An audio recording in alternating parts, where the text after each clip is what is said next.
Hello, everyone, and welcome to Let's Get Healthy Together.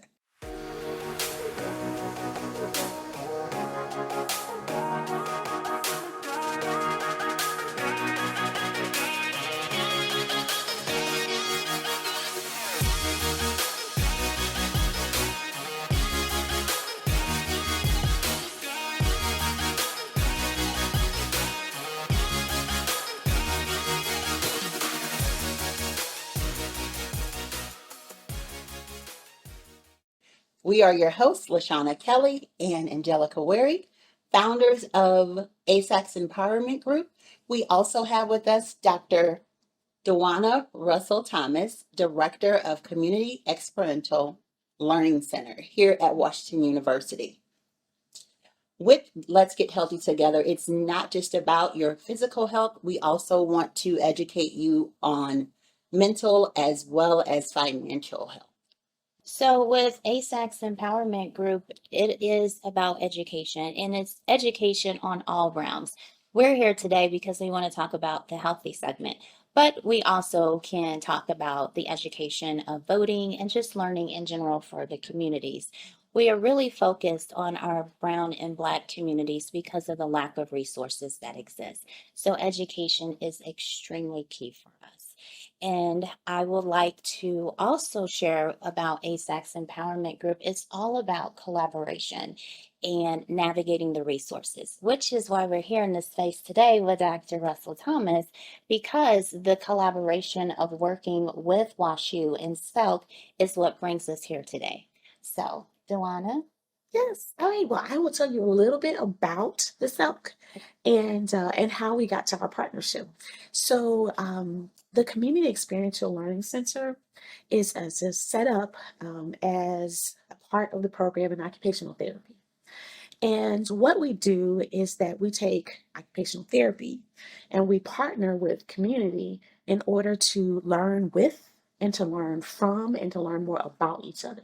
So we have occupational therapy students who really need to know more about the communities that they serve. And what better way to do that than to actually take the students and immerse them in real live experiences, actually help in real live projects that are happening in the community. So that actually brought us to you. Right. So we were considering this opportunity at the beginning of the year to think about healthy eating. How do you promote that in our communities, especially Black and Brown communities?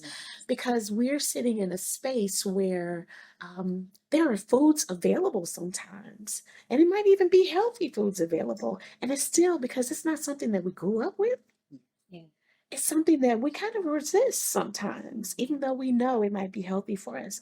And so here we are. We got introduced to ASAC's empowerment, and we had the opportunity to talk. We had common goals, and this is our time to be able to say what's going on in the St. Louis community when it comes to healthy eating and access to foods, and then what to do with those foods once we have a hold of them. So this is an example, I think, of the kind of work that we do and that we want to do more.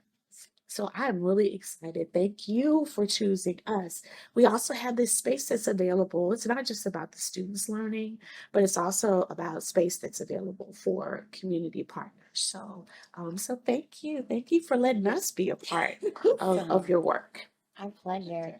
And when you said goal, it had me think about ASAC's empowerment because our goal really, like I stated earlier, is education. So what we would like to transition to is our segment on the Let's Get Healthy Together. Today we have with us Mitch Pearson. He is with Phi Global, the Urban Farm School, and he will be sharing ways of healthy eating, healthy living, and also farming in general. Good morning. My name is Mitch Pearson. I'm the founder of Phi Global LLC and the Urban Farm School. I'd like to thank both ASAC's Empowerment Group and WashU for inviting me here to help educate Black and Brown communities on growing food, healthy food. A little bit about me. I grew up in Kansas. I grew up on a farm, and I loved growing food early on, and it's kind of stuck with me. I'm a retired educator, and I've learned to grow food by the sustainable method. You can't say organic anymore because that's owned by the government, so to speak. But what we do, we work in schools around the St. Louis area, and we teach children how to grow food. Um, the picture you see here, that's at Clay Elementary. And what we did, we went in and we figured out that the soil was not conducive to growing food because, it's really heavy clay or there might be some contaminants in it. So we built a raised bed. And when we built that raised bed, we invited the children to come and paint it.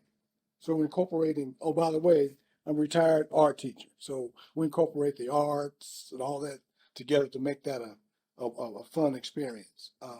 Here in St. Louis, there's a double whammy when you talk about growing food. It's clay.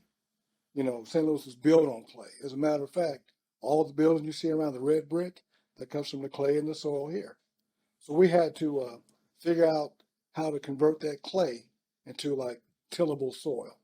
So here I brought some worms. These are actually red wiggler worms. You can look in here, and I got a little apple core, and they're in there working. Okay. And so what happens, they convert all the organic material into, I'll say it, worm poop, okay? That's what the kids get a kick out of me saying. And you mix that with the clay, and that makes the soil more tillable. And it got a lot of nutrients in it, and therefore the plants get to be healthy. So as we go through this process, kids will learn uh, gardening, farming, that whole process is child development sensitive. Okay. So what we found out during the pandemic is that what we needed most was nutrition. Our communities were dying literally because of lack of nutrition. When plants are at their full potential, when they're fully mature and they're producing fruit, that's the highest nutritional value you'll ever get. The moment you cut it off the plant, it starts dying, right? The higher nutritional value, the healthier we are.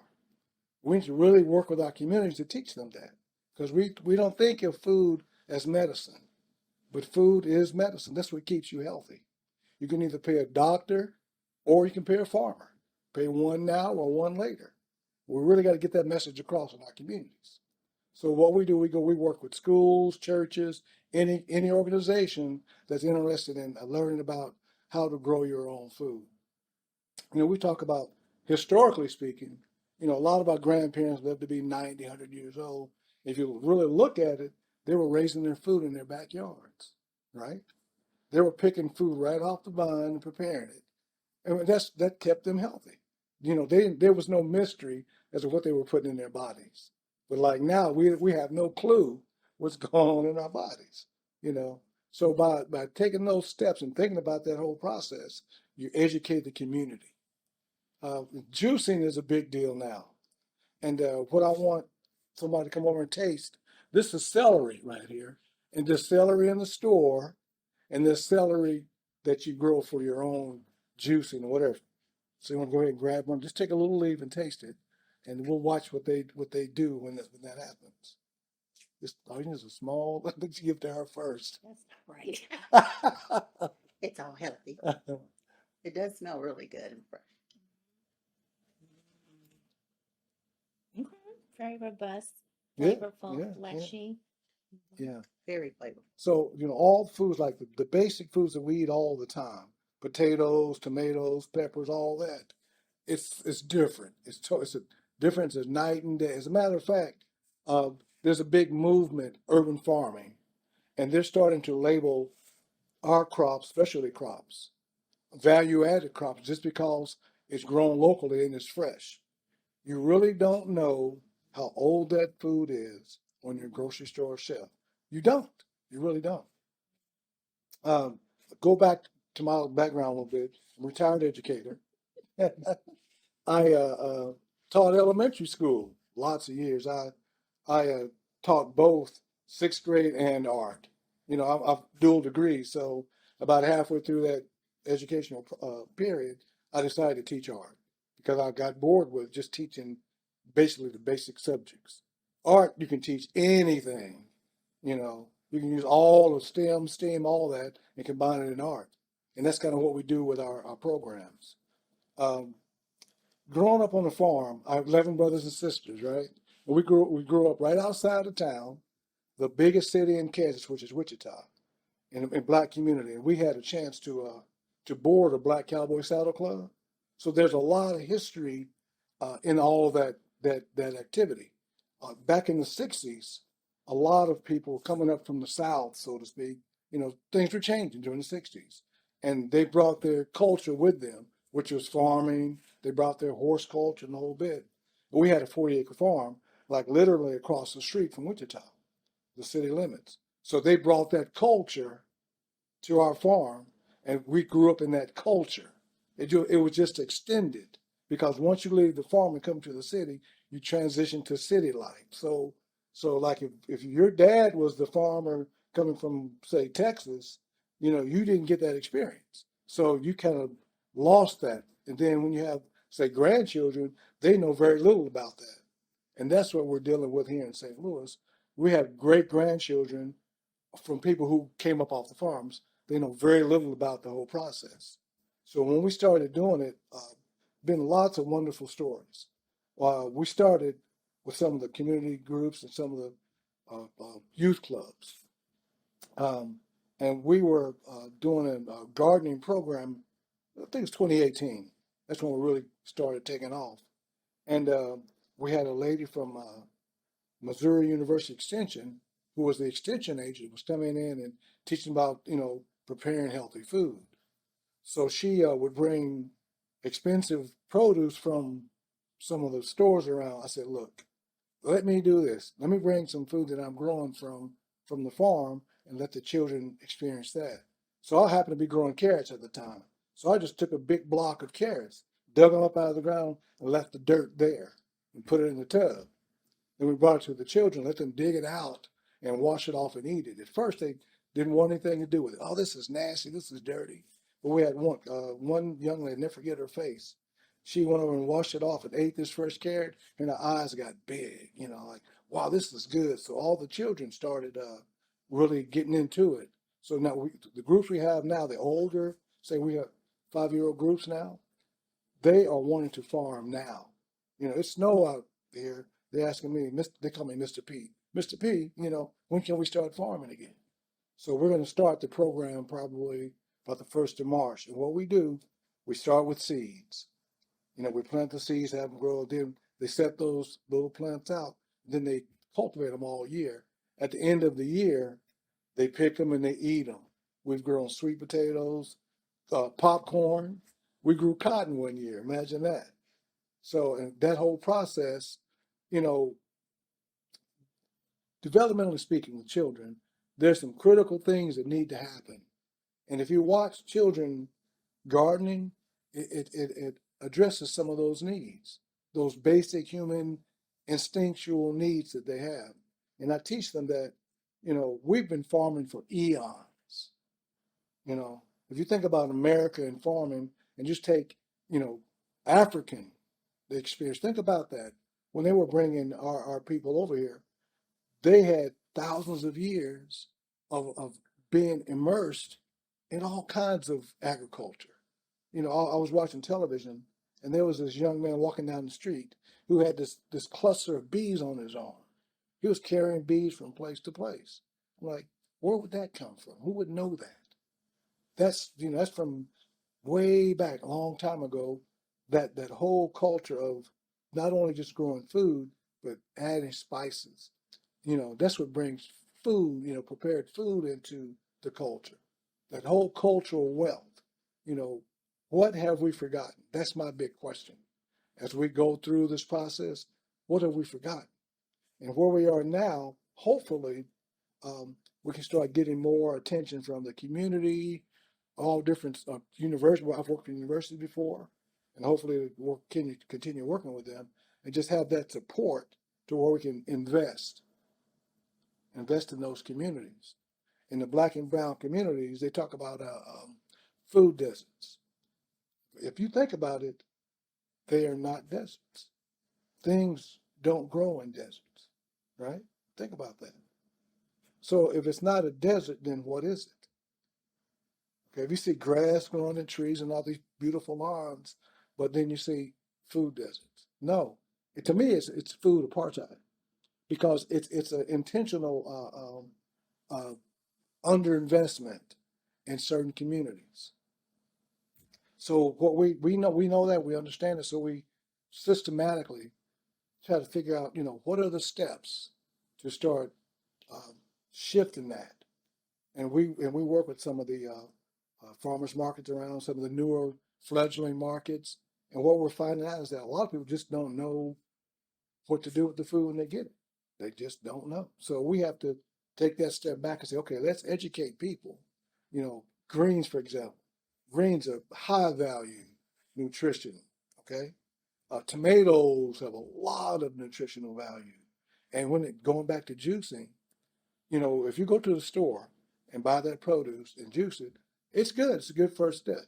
But why not pick it and juice it? You're getting that peak nutritional intake, which in turn helps keep your body healthy. And our body, if you cut your finger, your skin heals, right? Okay. To me, that's amazing. So why not help it? Why not eat better to put that nutrition so you can heal better, feel better, all those things? Do we know that there are lots of social indicators with health, obesity, high blood, hypertension, all those things, and nutrition can put a dent into that. It's not going to cure it, but it'll help. The doctors will tell you that it's going to help you along the way, so that as you put that back into your culture, we believe that you'll see those things start to dissipate. So that's what we try to do. I think I've covered about everything. Worms. One thing about worms is that two things. You got worms, you got honeybees. Without honeybees, there's no pollination. Think about that. And without earthworms, there's no soil. So we got to really think about those things as we move through this global warming, and also how do we put those things back in place so that we can survive? Because if they disappear, we're going to have a hard time existing. Didn't mean to get that deep on you, but this is something that I think about and do all the time. And we have a farm in Spanish Lake, and we just put up hoop houses. Those are like similar to a greenhouse, and they are extension um, season extenders. Right now, we've got garlic planted, and it's up about this high. So I planted garlic out in the weather, exposed, and it's not even up yet. So you can see the difference. So I'm going to stop there, but then we'll get into harvesting and getting chefs in to prepare the food and teach the children how to, just how to bring that culture back into the system and to reinvest. What I want to do today is kind of show you how to have your own garden at home. You can have a garden space, you can have raised beds, or you can have a container garden. And the key to all this is soil. Here in St. Louis, I'm going to use this as an exaggeration. This brick is what you see most homes here, older homes are built with this. And this is where it comes from. This is a hard clay that we're blessed with in St. Louis. I guess what it does is hold the river in, but also it's really good soil or a good clay, but it's real hard to work in. So if you have a garden space that you want to start a garden in, most likely you're going to have this. You're going to run into this. So in order to go from here to here, it's going to take some time. You can either go to the stores, you can buy some compost to put in it. St. Louis Compost has it, but it's more mulch than compost because it's really not alive, so to speak. You've got to put some more organic material and get your soil to come alive. That way, it'll produce healthy fruit. Going to the store to get a bag of, make sure it's organic. Make sure there's nothing in there that's going to contaminate, so to speak, your soil. Make sure it's organic mix. And once you put your plant in, make sure you have plenty of, I'll use rainwater or runoff water of some sort, because when you use the water in your hydrant, there's some chlorine in it. And chlorine's going to build up in that. So what some do, you take like a gallon jug or a pipe and put it in the window, let it sit for 2 or 3 days. That'll reduce that chlorine effect. But if you can catch it, that's better. And just take your time with it. And the green thumb is more of a myth than anything else. It's what you do with it. It's what you do with the soil. If your soil is healthy and you water and taking care of it, most likely you're going to get a beautiful plant and get the fruit that you're looking for. And different fruits, different plants need different pHs. There's a range of pH. And just Google it. They're going to tell you what they need, a pH from 6.5 to 7 or lower or higher. And that's going to make your plant thrive. Soil is so important. I'm doing this because I've done this for years, is I tend to make my own potting soil. And over time, if you add all the things that you throw away in the garbage, like your apple cores, corn on the cob, any fresh food waste. Now, if you cooked it and you put like oil and things, I wouldn't use that. But like as you're preparing food, there's going to be a certain amount of waste. Let that get your compost bin and compost it and add it to your soil. And over time, you're going to get what you want. And now is the time to start planting. If you think about it, this is the middle of February. I would start planting my garden now. Say if you want to plant, say potatoes and corn and whatever, and like March 15th, which is coming along for St. Patrick's Day, is when you should have your potatoes in the ground. That's just traditional. And probably around the middle of 1st of April, middle of April, when you start planting your hot weather crops like tomato plants, pepper plants, things of that nature. If you want to get an earlier start, I would wait till maybe after St. Patrick's Day, and you can always take like a plastic container that you've used, a water jug or whatever, cut it, and use it as like a mini greenhouse, because you're going to have some fluctuations in the spring. You might dip down to 30 degrees, like in the 1st of April. It's happened. And if you do that and you got a plant looking like this now, tomorrow is dead because the frost is going to kill it. There are some plants that are tolerable to take a little bit of frost, like your greens, like kale and mustards. They'll take a light frost, but say a tomato plant or like a pumpkin plant, a watermelon, if a frost hits it, it's gone. So I have questions about some of the thought processes in our culture today. We don't think of our lawns or our yards as a place to produce food. Some countries do that. They have gardens in their backyards, and sometimes even the community will have a contribution point where they grow stuff and take it to that point. I think that might be something we can start thinking about doing. But if you like doing this, you can learn to really love it, because it's an instant gratification kind of thing. Because after you kind of get it started and you pick that fruit and you taste it, you're making the cucumbers. I'll tell you this story. A couple of years ago, a friend of mine asked me about, I want cucumbers. So I gave her a couple of cucumber plants, and she grew them. And she came back and said, "Man, I've never tasted cucumbers like this." I said, "Because you didn't grow them. When you get them in the store, there's a whole different thing. Cucumbers alone, the first one's off the vine, night and day. And that goes about everything you do. And after a while, you're sort of like, you know what? I can grow one cucumber plant and get all the cucumbers I need. Save that few, it may take you a little bit of time and sweat, but it's going to save you a little bit of money. Or if I like tomatoes, I can grow all the tomatoes I want, or peppers, or whatever. One of the things that we experimented with and grew is popcorn, because our students didn't think that popcorn grew on an ear of corn. So we grew it, we dried it, and we shucked it, and we sold it during Halloween. And that really made a complete picture for them of how things grow. And this past fall, they came out, a whole bunch of them came, and they picked a lot of food. It was like on a Friday. And I just knew that they were picking, they knew what to pick. They picked greens, like tomatoes, eggplants. This was Friday. So you knew what was going to happen Sunday.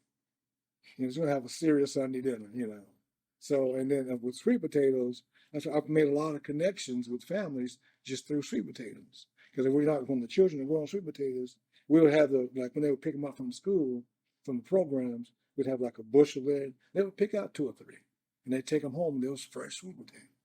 So building that cultural wealth. So I always say, any questions? Any questions kind of person. So.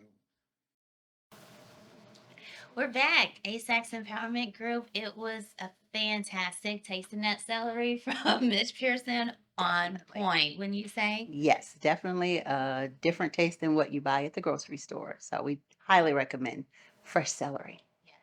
And takes us all the way back to the beginning, what we had talked about, education on all levels possible.